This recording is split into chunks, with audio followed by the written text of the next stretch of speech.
Mapusong araw sa iyo. Welcome sa Usapang Puso sa Puso, brought to you by the Philippine Heart Association.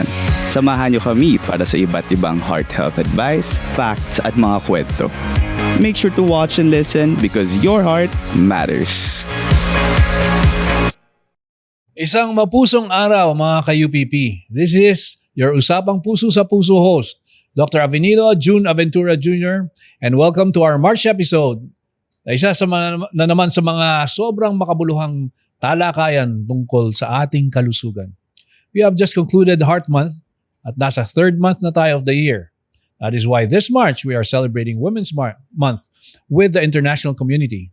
In the Philippines, March is both Women's Month and Women's Heart Health Month. And last week also was Obesity Week.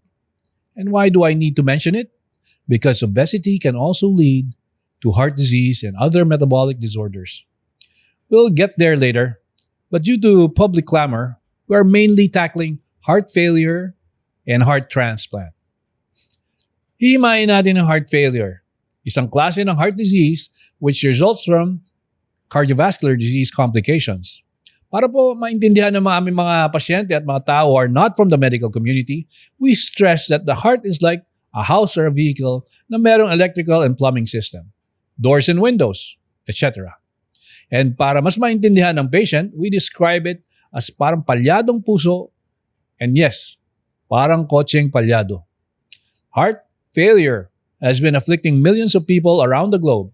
So sa Pilipinas, it is a cause for growing concern among heart doctors and hopefully not just every CVD patient but every adult Filipino. Ako po ay isang cardiothoracic and vascular surgeon by day. So, sa talakayang ito, kailangan ko ng guest na isang magaling na cardiologist at the same time, a heart failure specialist. Let's welcome our UPP guest, ang isa sa mga may pinakamagandang muka at fit na lady heart doctor sa buong Pilipinas. Isama na rin natin sa buong Asia. Please welcome Dr. Liberty Petit Llaneza, who is also an interventional cardiologist and epidemiologist. Together, we will tackle heart failure and ang palyadong puso. Hi, Doc. Happy Women's Month. Magandang umaga, June. Magandang umaga, mga ka-UPP. And thank you for having me. And I'm excited to be here and to be able to share my insights in the most lay-friendly manner. Great. Doc Petit, advanced na ang Pilipinas sa lahat ng mga bagay. Bakit lumalala pa rin ang CVD at heart failure? At bakit palyadong puso ang tawag? Kasi yung kotse, palyado, mahirap pa mag-start. Kapag naman nag-start, parang ang hirap masustain yung momentum at parang nanghihingalo ng car engine. Tapos namamatay pa ang engine. Ganon din ba sa kasong human heart? Okay, ang heart failure, pag i-translate po natin sa Tagalog, meaning palyado po ang puso, ang ibig kong sabihin noon ay nag-i-struggle po ang puso or nahihirapan siya mag-sustain ng enough blood or nutrients sa buong parte ng katawan. Alam na po natin na ang puso ay central pumping machine ng katawan natin. So, dapat malusog po siya kasi siya po ang nagre-receive ng dugong nagamit na at the same time, siya rin po ang maglilinis at maglalabas ng dugong malinis sa buong parte ng katawan. So, kung siya ay palyado, lahat ng organ sa katawan ay affected din po. Ang utak, ang kidney, ang lahat ng mga internal organs natin, pati sa mga paa, ay apektado pag mahina po ang pagtibok ng ating puso. So, paano na natin masasabi na mahina nga ang pagtibok ng ating puso? Heart failure, ang definition po talaga is a pool of symptoms and signs. So, constellation of symptoms and signs. Ibig sabihin, sa simptomas, nakakaramdam po ng paghirap ng paghinga. Minsan, hindi po nakakahiga ng maayos ang pasyente. Pero kunyari, di ba, mahirap pagpaghinga. Hindi kaya isipin ng tao, ay, hindi kaya sa, sa baga. Opo. Yan po ang maraming, great mimicker din po ang heart failure. Ano po? Ang maaaring mahirap na paghinga, pwede rin pong sa baga, tama po kayo. Marami din pong ibang dahilan, no? Kaya mas maganda po talagang pumupunta sila sa doktor para po makita at Ma-distinguish nila, makausap no? Kung, ng mabuti. oo, Opo, kung anong para talaga. ma-separate kung baga po ba talaga ang nararamdaman na simptomas. Pero most of the time, dalawa po talaga ang nangyayari. May baga at may puso din na problema. Kung minsan may kidney pa. Opo. Yes, correct po, no? Kasi yung kidney, pag hindi niya mailabas yung water sa katawan, so nagpupul lang po sa loob ng katawan natin, kaya nagkakaroon ng congestion. Okay.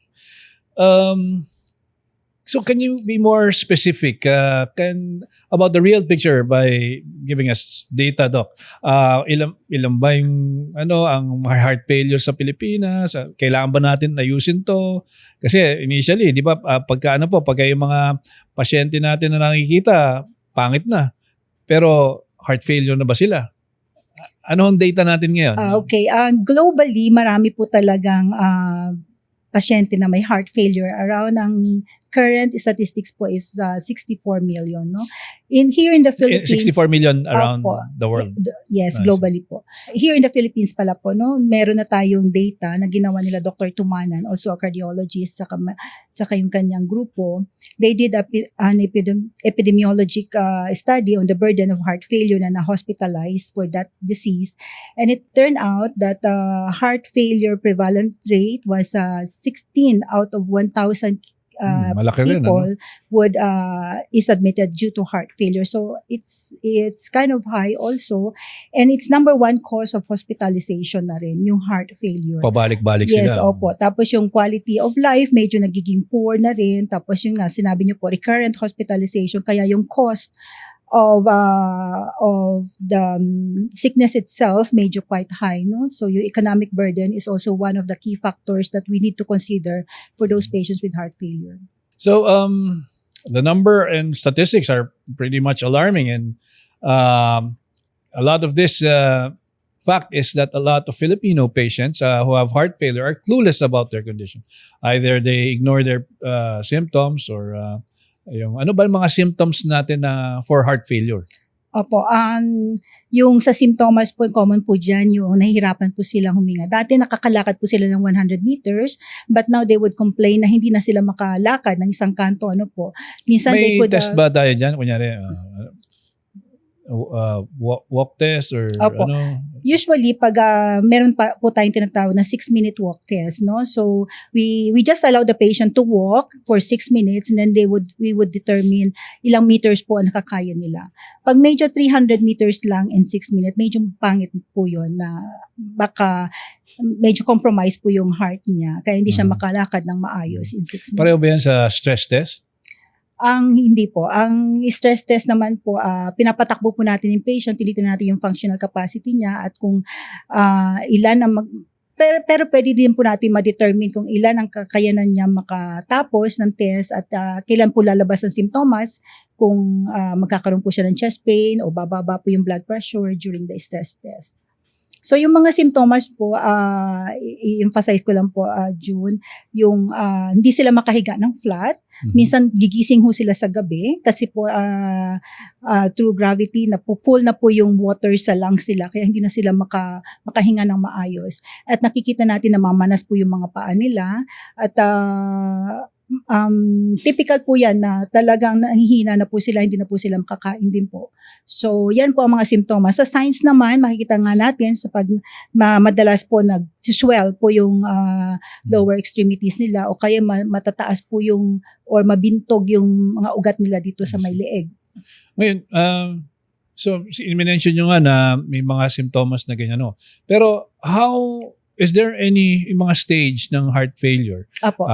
When you start out, hindi pa heart failure, tapos may mga stage siya? Yeah, may stages po tayo na ginagamit sa heart failure, yung stage A, B, C, D. No? Yung stage A, hindi pa siya considered heart failure, pero at risk siya na magkaroon siya ng heart failure. Yun yung mga pasyenteng may diabetes, may high blood, or obese, nagkakaroon ng mga coronary artery disease. Yung stage B naman po, wala pa silang symptoms ng heart failure, pero pag ginawan sila ng test, meron na silang structural heart problems. No? So, kumakapal na yung muscle nila pag ginawa natin ng 2D echo o mahina na yung function ng puso niya, pero wala pa ho siyang symptoms. Stage C, ito na yung may simptomas, saka stage D. Ang difference lang ng stage C and D, yung D, yun yung advanced heart failure na po, na nako-confine na po sa hospital ang patient, pabalik-balik at hindi na minsan nakakaya ng gamot. Kaya yun ang tinatawag na advanced heart failure. Yung advanced heart failure na yun, Opo. parang may tanning na yan. Hindi naman po kasi maganda na po ngayon ang although very poor quite poor ang prognosis pag hindi po natin na-tackle immediately, hindi natin nabibigyan ng sapat na Mga gamot, oo. hindi nakakapag-follow up yung pasyente ng maayos, ginagawa pa rin niya yung mga dati niyang bisyo. So, pangit po ang prognosis. But now, medyo with proper treatment and compliance with medicines, medyo tumataas naman po ang ganda ng prognosis with heart failure. I see. Kasi, syempre, mga iba natin mga kababayan, minsan hindi rin nila alam na may heart failure na sila. Basta nahihirapan lang sila, pinapabayaan lang nila. Yes, madami po yan. Sasabihin po nila baka po wala ho akong exercise, kaya hindi ako pumupunta. Kaya ako nahihirapang huminga.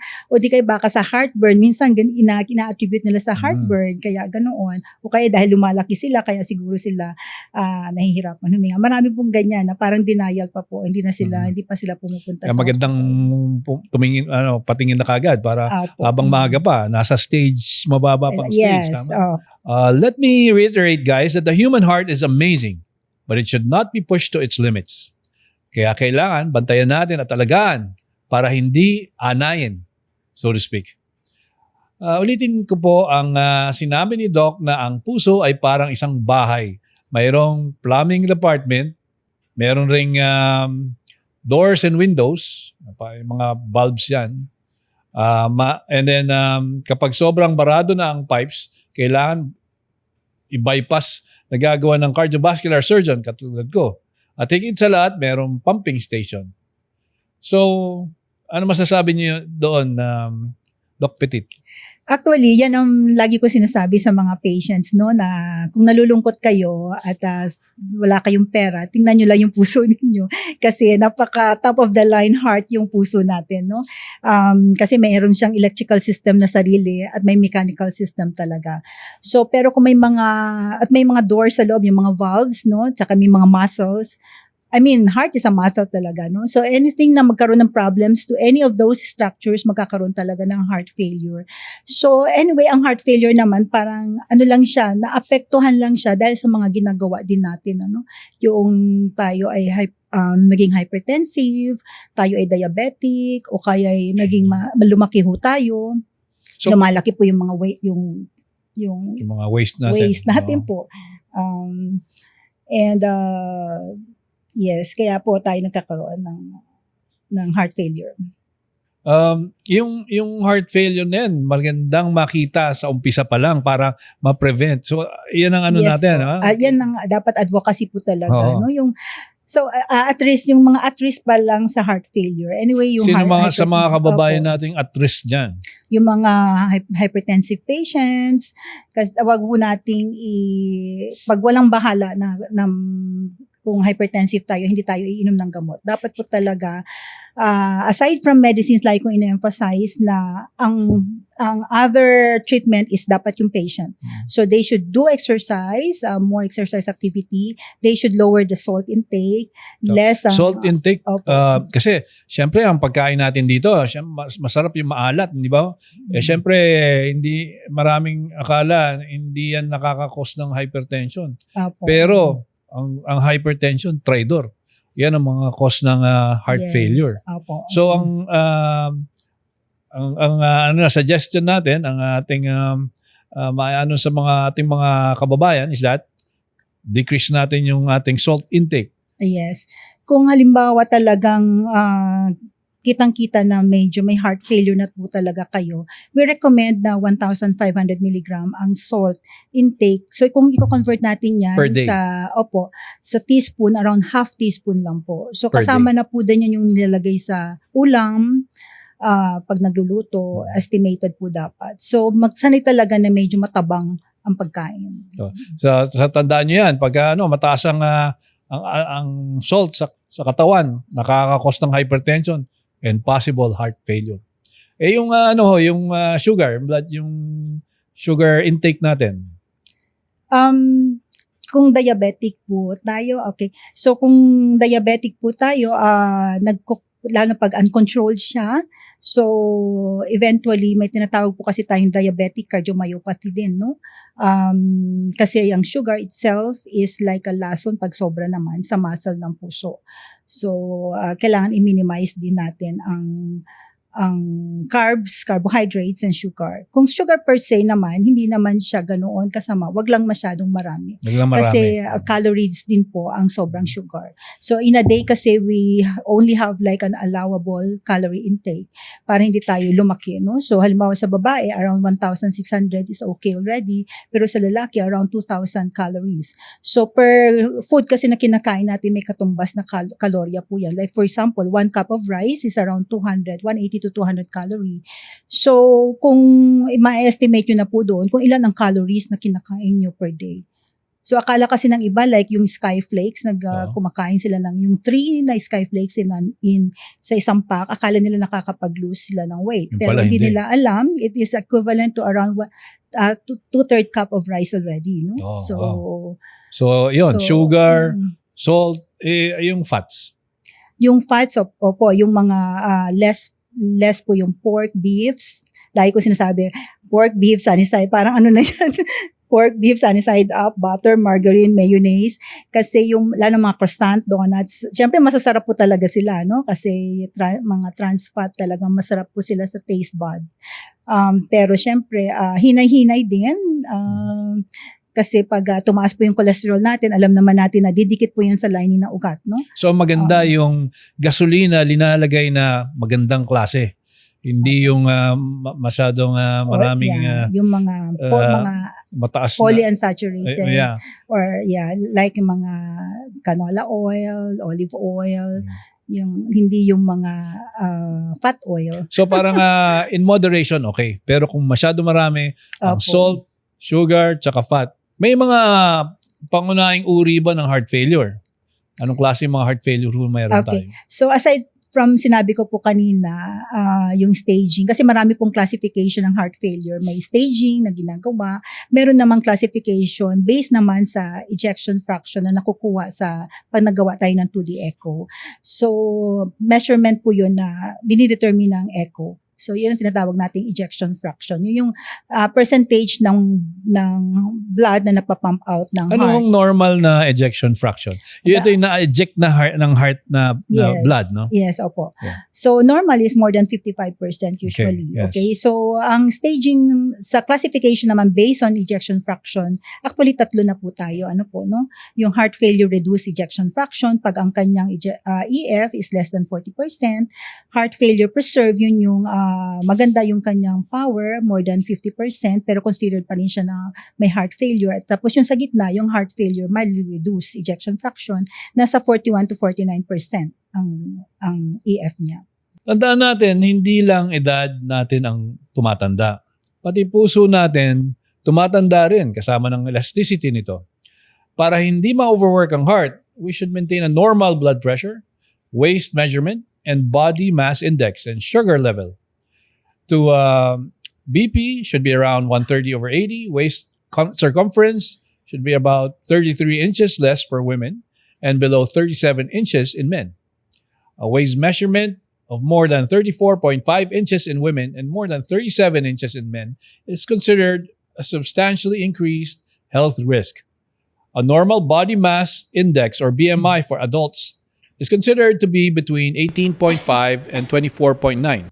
And let us not wait to reach yung serious level bago tayo kumilos. Early detection and doing something about it are two different things. Diba, Doc Petit? And paano kung nagka-MI or myocardial infarct or heart attack dahil sa coronary artery disease, mga blocked arteries? Paano ang gamutan at lifestyle to avoid heart failure? Ang heart kasi natin parang Luzon, Visayas, and Mindanao din po yan, no? Divided yan into several regions. So minsan yung inferior part ng heart pa lang ang heart attack. Kaya medyo wala pang evidence na nag-heart failure kasi nagko-compensate yung ibang regions or ibang So muscle. mainly there are 3 territories, tama? Yes, Ah, opo. yes, okay. So merong sa lateral aspeto ng muscle ng puso, meron sa baba, sa inferior, meron naman sa anterior part. So yung iba kaya po hindi po na tinatawag natin na one time, big time, baka yung small part lang ng muscle niya ang nai-involve. Pero kung paulit-ulit po ang heart attack, nagiging marami na pong muscle na Tinatamaan. namamatay. Hindi kasi po nakakapag-regenerate ang muscle. Hindi katulad ng liver na it can regenerate. But then with heart muscle, once it goes into infarction, dead Sabihin, muscle pag na po dead yan. muscles up, namatay Dead na. po yan. Oo. So, ang kinikare po natin ngayon, yung mga buhay na muscle. So, kailangan pong alagaan natin sila para hindi sila para makasustain pa rin, maging strong pa rin yung pagpampo niya. So, that's why yung medicine is prolonged. Talagang lifelong medications na po Mhm. yan. Opo. Okay. Usually, what kind of medicine do we actually give for these patients?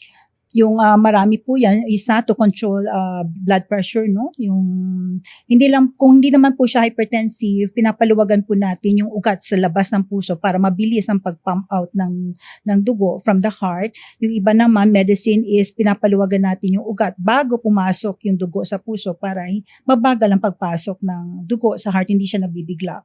Tapos meron tayong pamparelax, yung tinatawag natin beta blockers para medyo relax po yung heart, medyo mabagal ng konti ang Pag pagtibok niya. mabagal kasi mas maganda yung Opo, yung mas hindi sobrang nakakaliwa. bagal. Opo, Yung tama lang yung po. mabagal lang. Opo, para relax po tayo, no? Parang kalmado lang yung puso.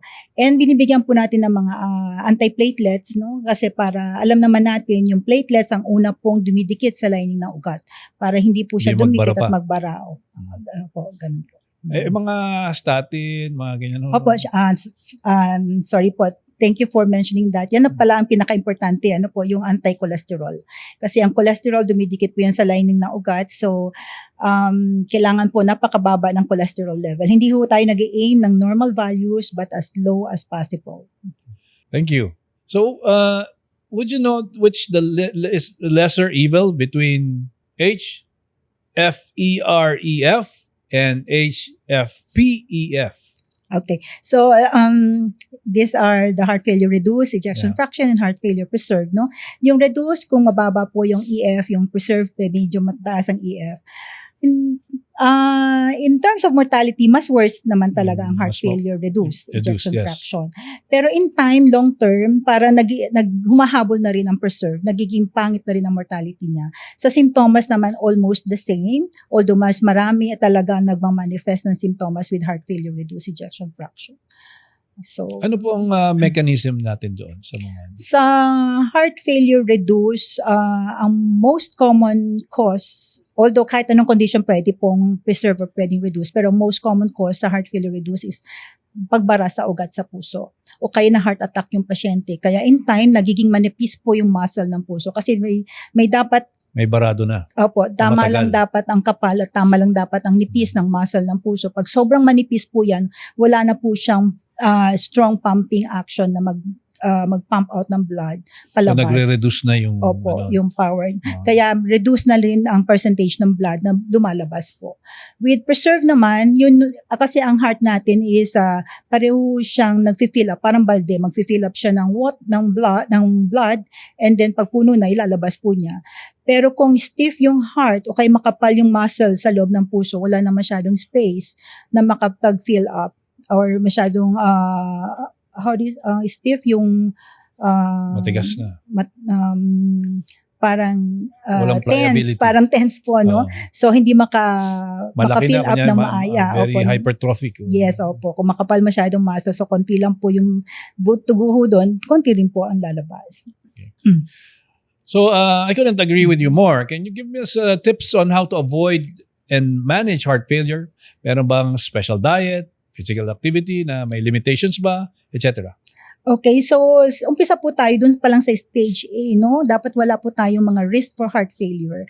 So kung kayo ay ang hypertension naman po talaga, nag-uumpisa po yan sa atin din, no? So kung poor ang lifestyle natin, like we have to emphasize yung smoking, no? Hindi po pwede yung 1 to 2, 3 sticks. Sinasabi nila, konti lang po yun. Pero absolute po dapat, tigil po yung paninigarilyo at less po yung mga salt intake, Mga less pagkain po na yung, ano. opo. Titingnan po kung pwede pong more of gulay, isda, oatmeal. Siyempre, wag tayong sosobra sa required calorie intake natin in a day. Hindi masarap. Mahirap. We do exercise. I know kasi yung animal fat po talaga masarap talaga sa taste bud. Pero syempre, isang beses lang tayo mabuhay sa mundo. So kailangan alagaan na rin Pwede pa rin natin kumain ito. ng ano. ng Minsan sinasabi ko lechon. Yan. pa konti-konti. Hindi ko naman sila talagang ide-deprive kasi minsan nag-aamok talaga sila, no? So sinasabi ko, ano lang, mga cubes lang, 1 to 2 or 3 cubes kasi minsan talaga yung lechon kawali talagang Sobrang laki na, yun, oh. titikman talaga nila. So, How serious is the heart failure problem in the Philippines? Vis-a-vis its ASEAN and Asian neighbors. So, as mentioned a while ago yan, prevalence natin dito sa Philippines is 1.6%. So, ibig sabihin, 16 Filipinos out of 1,000 would have heart failure. 16 Yun ang diagnosed. Opo, diagnosed. Pero marami rin dyan na hindi na-diagnose. Yes, correct po. Mm-mm. So, globally, 64 million people with heart failure. In Asia, around 10 million ang with heart failure. Wow. Tapos number one of those causes for hospitalization din ng heart failure. So I think PHA has launched this National Heart Failure Network and currently being headed by Dr. Dimere. So and currently they have invited other stakeholders like media, and they are making sure that all the chapters, PHA chapters, and all institutions with a Mga stakeholders. cardiology program should have a common ground in making sure that we would have a comprehensive management and referral system, and eventually seeking to promote good behavior among Filipinos with regards to cardiovascular care or heart failure per se. Okay, the National Heart Failure Network brings together advocates and experts from 18 PHA chapters and 26 training institutions nationwide, working collaboratively with specialists from other disciplines, including primary care physicians, general practitioners, and other health professionals, to enhance patient outcomes and reduce the burden of heart failure in the country.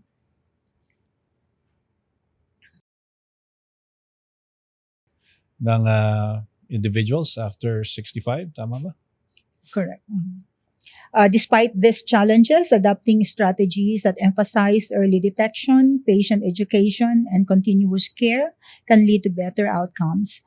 Without timely intervention, heart failure will continue to strain healthcare resources and result in premature loss of lives. So it's encouraging to hear that the heart failure patients should not lose hope. I agree that by focusing on these efforts and development, we can work towards reducing the impact of heart failure and enhancing the quality of life of these affected. Now, let's tackle cardiac rehabilitation. What is it and ano ang nagagawa nito sa heart failure? So, cardiac rehab is a medically supervised program designed to improve the cardiovascular health of individuals recovering from heart-related conditions, including heart failure. So, meron siyang mga exercise training, education on heart-healthy living, and counseling also to reduce stress. So, basically, its goal is to stabilize, slow, or even reverse the progression of heart failure. So, So, na-reverse pala yung heart failure. Yes, opo. Pero once kasi na, ang heart failure kasi is punctuated by decompensation and stability. So we don't So, want kunyari, the patient- mag-stop na smoking. Opo. So mas matagal ang okay siya, stable siya. So, mas Yes. magre-reverse, pwede. Opo, pwede po. Kung stop drinking. Pwede po. Kasi yung Narinig niyo, alcoholic per se, we have this what we call alcoholic cardiomyopathy kasi ang alcohol per se is also a toxin Heart failure rin. Pwedeng to heart the failure, di ba? muscle. Opo. Drinking. Yan. So, the goal actually is to stabilize, no? Yung dito sa rehab, no?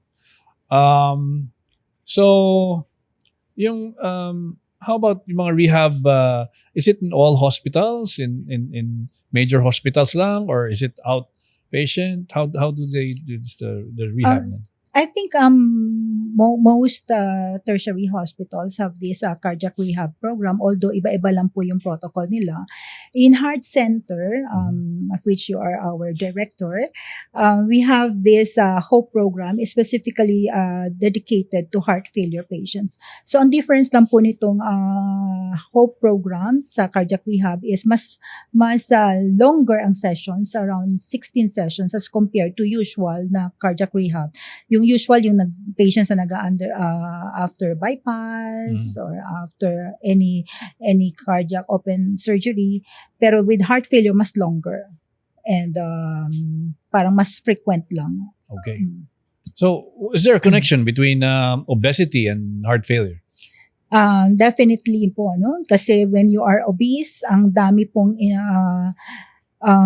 nangyayari po. We are Metabolic becoming syndrome. hypertensive also, Yeah. nagiging madami tayong cholesterol, tapos nagiging diabetic po tayo. So lahat yan pwede maging burden sa puso, no? Lalo na sa ugat din po natin. Kaya there is a clear or direct cause if you are obese to leading to heart failure. Napakalinaw, Doc. At huwag din natin kalimutan ang iba pang mga metabolic abnormalities tulad ng hypertension, dyslipidemia, na madalas nakasama ng obesity. Ang ito ay independent risk factors para sa coronary artery disease na kadalasan ay nauuwi sa ischemic heart failure. Tama ba, Petit? Yes, tama ka, Doc June. So sa clinical practice natin, napakahalaga na maagang matukoy natin ang mga risk factors na ito. At ma-emphasize sa mga patients na dapat well-controlled ang kanilang blood pressure, well-controlled ang sugar, at nag-exercise, at itigil po yung mga bisyo like smoking and pag-inom po ng Alcohol. alak. Yes. Opo. Now, magle-level up na tayo sa ang ating usapan sa heart failure. So nasa advanced heart failure na tayo, dun sa mga medyo nawawala na ng pag-asa, papunta pasok-pasok na ng ospital lagi, yung stage na medyo mahirap na talaga. Ano ang dapat natin gawin para hindi umabot doon sa ganun? At ano yung mga pwede natin gawin for these types of patients? Okay. Ang advanced heart failure po kasi parang stage D po yan, ano? Yes, Yung yeah. katulad nga ng sinabi niyo po kanina na pag ilang beses na po siyang paulit-ulit na na-admit sa hospital because na-decompensate po siya laging Hirap na ng huminga. Hindi O kaya- makatulog, opo. hindi makahiga. Opo, o kaya Laki na ng paa. Yes, correct po. O kaya intolerant na siya sa mga gamot, no? Marami na siya nagkakaroon na ng side effects, nasisira na rin po ang kanyang kidney at ibang parte ng katawan. So, usually marami naman po tayong ino-offer, no? Aside from medicines, may mga inotropics din yung tutulong po yung gamot para lumakas ng Mga konti IV ang- medication na Opo. yan. Yeah, so, ang puso. Meron naman po tayong mga equipments na parang temporarily sila po ang magpa-function as sa heart muna. tawag yan, mechanical circulatory support. Yeah, Opo. so, At ang pangatlo, yun po yung heart transplant na yung opo. sa heart center ho kayo, no? Kompleto ho ba? May ano tayo? Meron bang mga gamit para dyan?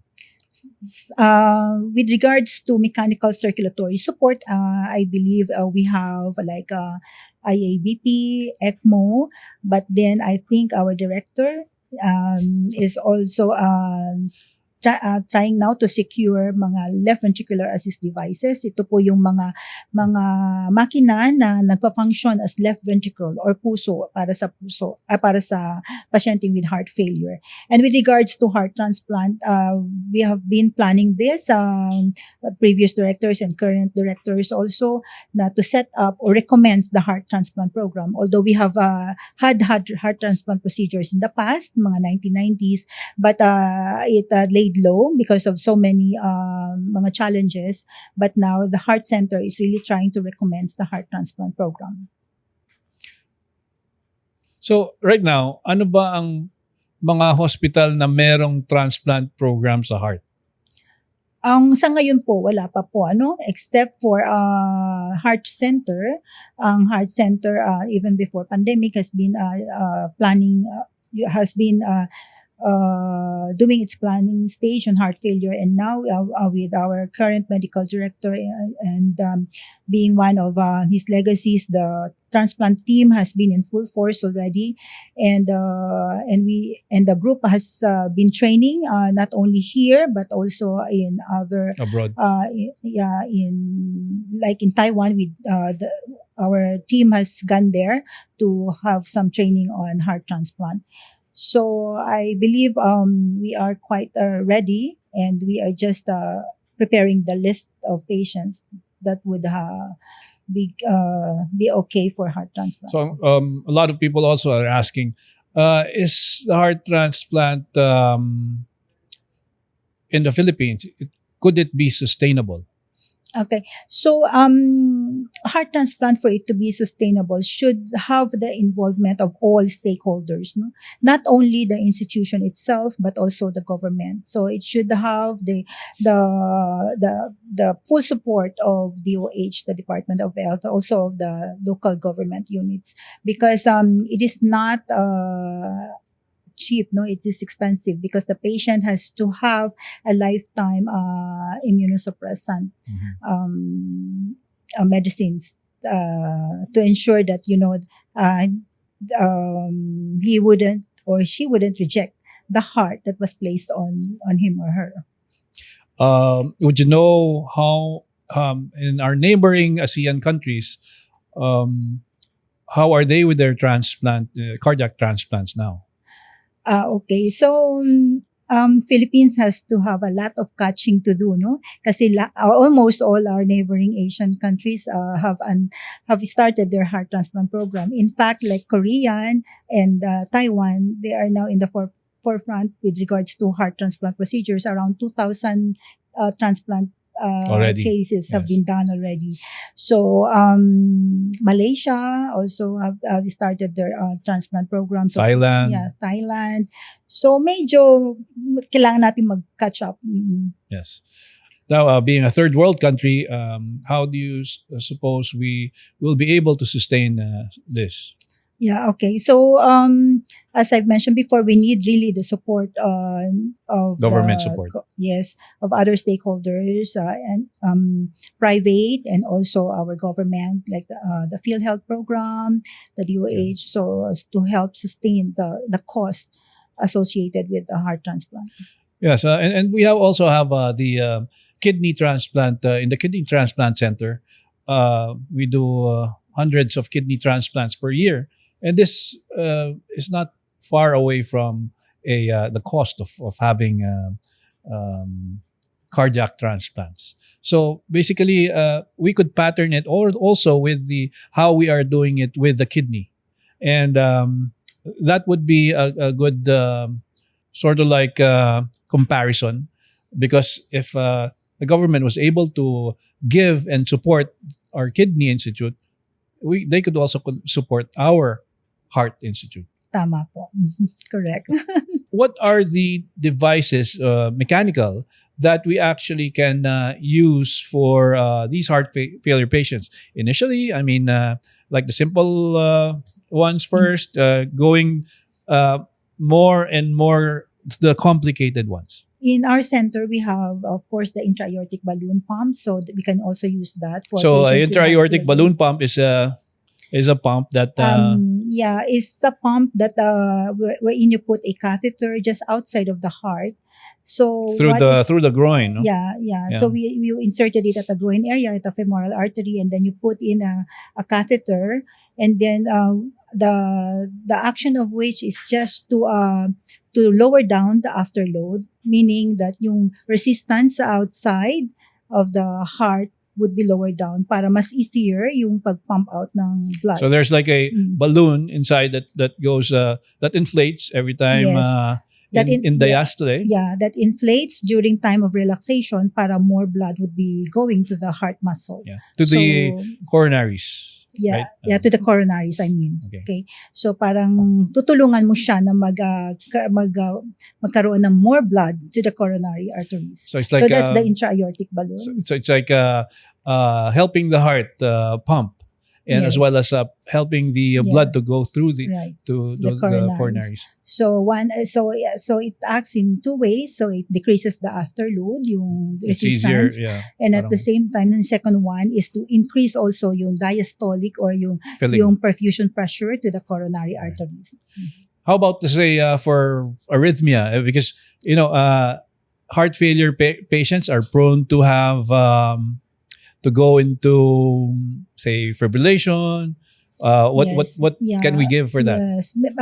There is criteria for what we call the CRT or cardiac resynchronization therapy, wherein we put devices sa right part of the And we do that in heart. the heart center as well. Yes, right? we do have that, and also yung mga ICD o yung implantable cardiac defibrillators. So just in case the patient would go into malignant Shock. arrhythmias, Yeah. yung tinatawag namin malignant kasi masyado mabilis yung tibok ng heart na hindi na siya effective mag-fill in ng dugo, so walang masyadong lalabas. So we put in the ICD or the CRT. Yung CRT naman, yung cardiac resynchronization therapy, to make sure na medyo pareho yung synchronization ng left ventricle and right ventricle. Right ventricle. Yeah. Okay. What else? For example, how about these Impella? Do we have Impella in the heart center? We still don't have that Impella or the Centrimag, but we have this ECMO. Centrimag is for Centrimag is para din siyang Impella, pero surgical kasi ang approach ng Centrimag. So mas longer ang pwede mo siyang ilagay sa patient, Okay. around 30 days. So what does the Impella do? Where is it placed? How does it Impella. yeah. Okay. So ang Impella is percutaneous yung approach So, niya. through the groin again, to the groin, yeah. to the femoral artery. So parang and then yung catheter The tip. niyan, yung tip would be placed in the left ventricle. Yeah. So parang susuportahan mo ang left ventricle. Kasi mahina nga yung pinaka-importante sa part ng puso yung left ventricle kasi siya yung last station na mag-pump out ng blood. So higupin niya doon. Yes. So Tapos pupush niya yung blood yung to blood the aorta. yes. So, okay. tutulungan ng Impella. That's the percutaneous. So, same with Centribag, pero mas surgical yung approach sa kanya, tsaka mas longer yung pwede mo siyang ilagay doon. Pero the concept is just the same. The same. How about LVADs or left ventricular assist devices? What is it for? So, left ventricular assist devices, as the name connotes, it assists your left ventricle. So, you put a device on the left ventricle, and it would be the one that would pump blood out to the So it sucks the circulation. blood from the left ventricle and Pump it out. it pumps it to the aorta or the Yes. destination. Yes, correct. Yeah. So these are mechanical circulatory devices that we actually need, and we actually perform also in the heart center. Now, aside from that, are there any other devices that we use for transplant? Yes, like ECMO. Okay. Yeah, it's Do we have that in the heart center? Yes, we do have ECMO. So ECMO stands for extracorporeal membrane oxygenation. So it's like a bypass machine wherein parang siyang sort of bypass yung concept niya kasi nire-rest mo yung heart. So kasi So parang binabypass natin yung heart. We get blood from venous system. yes, from the venous, tapos going to the oxygenator, parang siya yung magiging lungs. Tapos tapos babalik ulit sa arterial circulation. system pag well oxygenated na siya. So parang tinutulungan natin yung heart, no? Yes. So how about extracorporeal membrane oxygenation or ECMO? Okay, Do so you do that in the heart center? yes, we do ECMO as well. So it's the concept is like a bypass machine wherein you filter out unoxygenated blood, and it goes through the oxygenator where it acts like the lungs, and then when it is oxygenated, it goes back to the arterial system again. Okay. That's like a VA ECMO or ventricular. That's VA ECMO, venous arterial system, but we do have the VV ECMO as well. Okay. Vein to vein, meaning you get blood. the venous blood, and then you oxygenate it again, and then you goes to the venous system again. It's like you just, for that matter, It's like the lung. you just rest the lung if the Okay. lung is the one that is involved. But VA ECMO, if we do that if the heart is the one that is failing. So, so you are doing a lot of these mechanical circulatory support. It's very expensive. Do you think that you could have more support from coming from, let's say, government or some institutions that could provide? What do you think about that? Yeah, that is what we are aiming for, to talk to as much stakeholders as we can so that we could have enough funds to support these programs for advanced heart failure. So right now, the premier institution for heart transplant is actually the Philippine Heart Center. It's the apex institution for cardiac diseases in the Philippines. And right now, Dr. Petit Llaneza is the head of heart failure in the institution. And what are the programs actually that you have for heart failure as of now? So for heart failure, so we are tackling the different stages of heart failure. So it's from stage A up to stage D. So at risk or with symptoms of heart failure, we are already addressing those type of patients. But once they go into advanced heart failure state, so we have another set of team that would tackle on that. So we have to collaborate this with the mechanical circulatory support team and also with the heart transplant team. So with regards to heart transplant team, so we have been doing some training. Actually, we had training abroad in Taiwan, wherein We brought a team to Taiwan Yeah. to be able to benchmark and train as well. yes. So Yeah, and also next month we will be actually going to the United States to be able to benchmark and train also with the one of the biggest transplant centers in the world, Vanderbilt University. And how Correct. about our list of heart failure patients? How are we proceeding with that now? So with regards to list, so we have to do some information dissemination campaign to our colleagues, and to ensure to make sure that they are aware that we have this heart transplant program, and we have disseminated the criteria for patients that are amenable for heart transplant. And we have gone through the patients who are in the valvular service, or those who were given CRT or ICD, because those are the type of patients that has a reduced heart failure state. And those also, we collaborated also with the valvular and ischemic service to make sure that patients they have with heart failure reduced should be referred to us as well. Napakalinaw at masusing paliwanag, Doc. Simulan natin ang pagbabago sa maliit na hakbang para sa mas malusog na kinabukasan.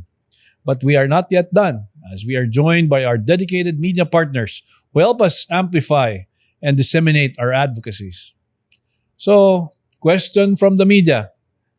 This question is from Hi mga doctors! I am Bel Surara from Radyo Aguila of Net25. My questions are, sabi niyo po, heart failure is considered as complication of cardiovascular diseases. Can it still be or can still lead to more complications po ba? And how worse can it be? And another question po is, paano po nadidetect yung heart failure? Sa pamamagitan lang po ba ng mga symptoms? Meron pa po bang ibang paraan para ma-detect na ang isang pasyente ay mayroong heart failure? Thank you so much mga doctors and welcome po sa another episode na ating Usapang Puso sa Puso. Thank you very much for those interesting questions. So for the diagnosis of heart failure, aside from the symptoms and signs na ini-evaluate ng doktor, meron din po tayong mga laboratory na makakatulong, like yung blood test na mga katulad ng mga natriuretic peptides, yung mga tinatawag naming NT-proBNP or BNP. Siyempre, titindin natin yung profile ng patient, no? Yung blood sugar niya, cholesterol and everything. And also 2D echo or ultrasound ng puso para makita po natin ang wall motion, yung pag-pump ng heart niya, yung ejection fraction din natin, tinitingnan natin kung mahina o hindi. At kung stiff din po yung heart, na i-evaluate din po ng echocardiography. So, pwede po ba siya maging worse? Opo naman, no? Kasi ang heart failure, as I've mentioned kanina po, punctuated yan by decompensation and stability, no? So, unpredictable siya. Minsan okay ka, minsan hindi. Lalo na pag ikaw ay medyo abuso, kain ng maaalat, o kayo inom ng maraming tubig, so it could decompensate. So, ang pwede po maging worst na possibility is ma-confine po kayo sa hospital, lalo na kung kayo nagkaroon ng infection, isa po rin yan na nagpo-provoke na push ka to heart failure decompensation. So, pwede ka ma-hospitalize. Siyempre, magkaroon ng mga complications sa puso, no? Magkaroon ng mga irregular na tibok ng puso, or eventually, yung pinaka-worst po na mangyayari, pwede rin po kayong mamatay pag sobra na po ang decompensation na nangyari sa inyo. Okay, for our next question, it's from... Compared to Asian countries, do we have enough cardiologists, advanced heart failure specialists in the country? How many do we have? Thank you very much. Okay, this time we have invited one of our cardiologists and also one of our advanced heart failure specialists to answer this wonderful question. Now on the line, Dr. Tanya Fajardo. With regards to advanced heart failure specialists, there are a limited number of us, but the numbers are already increasing. Right now, there are 2 additional heart failure specialists who came in. So there's a total of 7 of us in different institutions. However, majority of us are in Manila and 1 is from Cebu.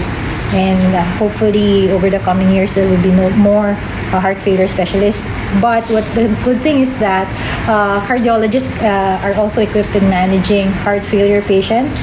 If they have concerns or questions about advanced heart failure, then they can tap any one of us. Thank you very much for that very insightful answer, Doc Tanya. Now, another question for you, Doc Petit. This is from, so aside from cardiologists, what other specialists are capable of diagnosing heart failure? What kind of hospitals can provide care for heart failure patients? So thank you for that question. So for that questions, I think aside from cardiologists, internal medicine or family med can or general medicine can also diagnose patients with heart failure. So all kinds of hospitals can provide care for heart failure patients. As we have mentioned before, heart failure is a spectrum, no? So from stage A, B, C, and D. So mga early onset of heart failure, this can be managed by usual hospitals. But then if the patient goes into advanced heart failure status already, then you need to refer to a much or to a tertiary hospital already. So, okay, now we welcome the question of ang worst case scenario para sa isang may advanced heart failure ay heart transplant. How much would it cost? And do we have enough government hospitals that perform heart transplant? Of course not.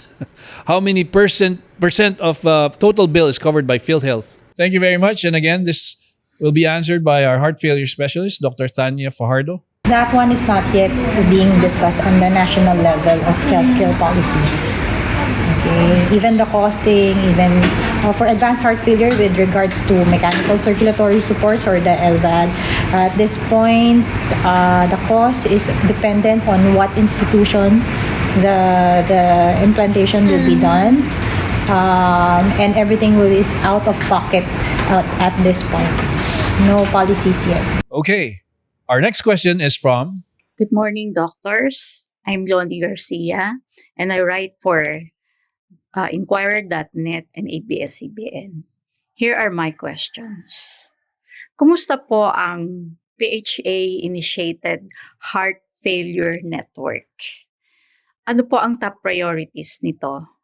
The priorities is first on heart failure clinic establishment and also to tailor the outcome of the patient. So that would be on the primary prevention of heart failure rather than dealing with advanced heart failure cases. Because in a setting that's low income generating, we want to be strong with preventive cardiology. And thirdly, organ donation awareness is currently also in the pipeline. That's why those are the points, and then we go along with our future projects. So, all right.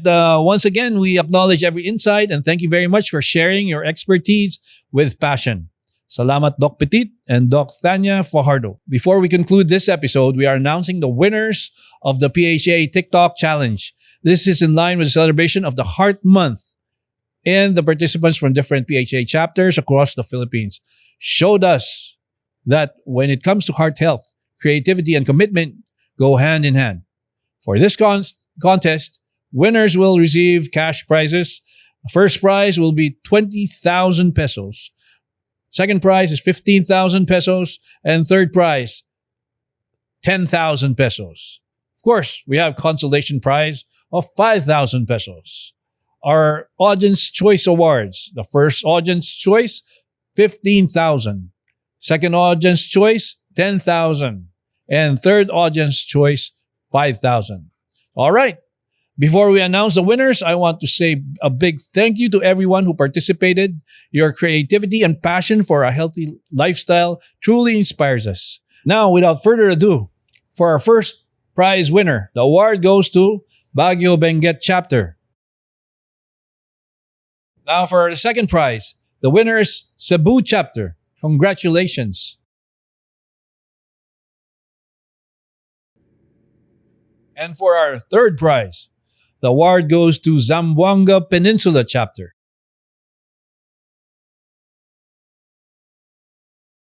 Now, a big shout to all our consolation prize winners. Your hard work did not go unnoticed. Now, let's move on to our Audience Choice Awards. This is where our viewers and the finals have the final say. For the first Audience Choice Award, the entry with the most number of views, likes, and shares is Southern Tagalog Chapter.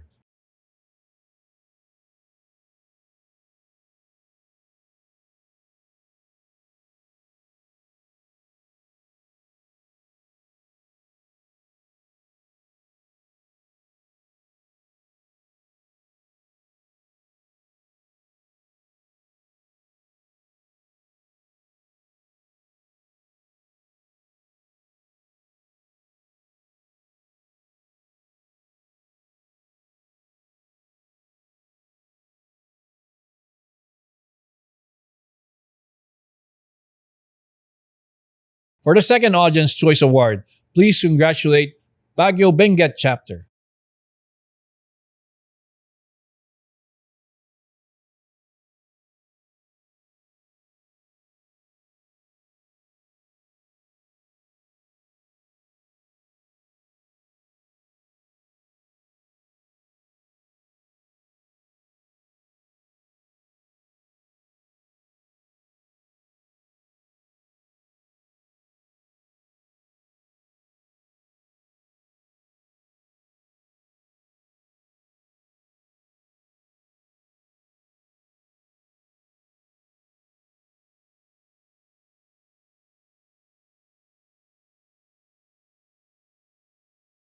And finally, for our third Audience Choice Award, our winner is the Cebu Chapter.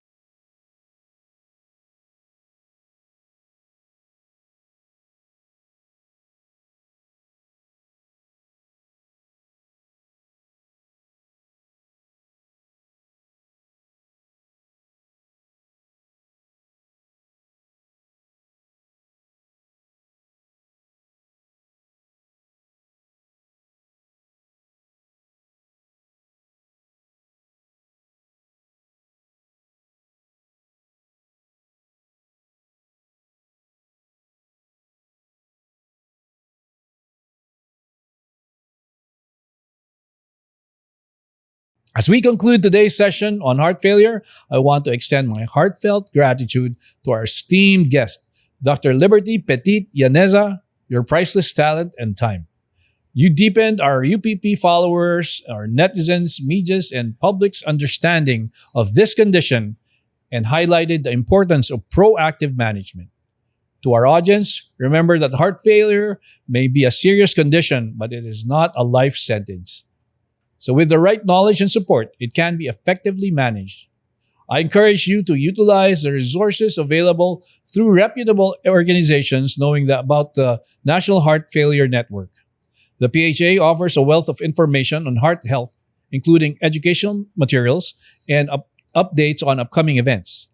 Keep on watching and supporting Usapang Puso sa Puso, which delves into various lay-friendly cardiovascular topics. Doc Petit? Thank you, June, for the opportunity to be part of this very important discussion. It's heartening to see such engagement and dedication to understanding heart failure.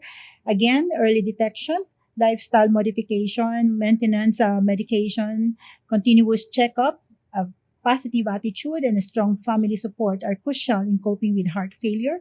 Let's continue to advocate for heart health, support each other, apply the knowledge we've gained to lead healthier lives. Thank you all for your participation and commitment to this cause. Thank you very much, Petit. Thank you, June.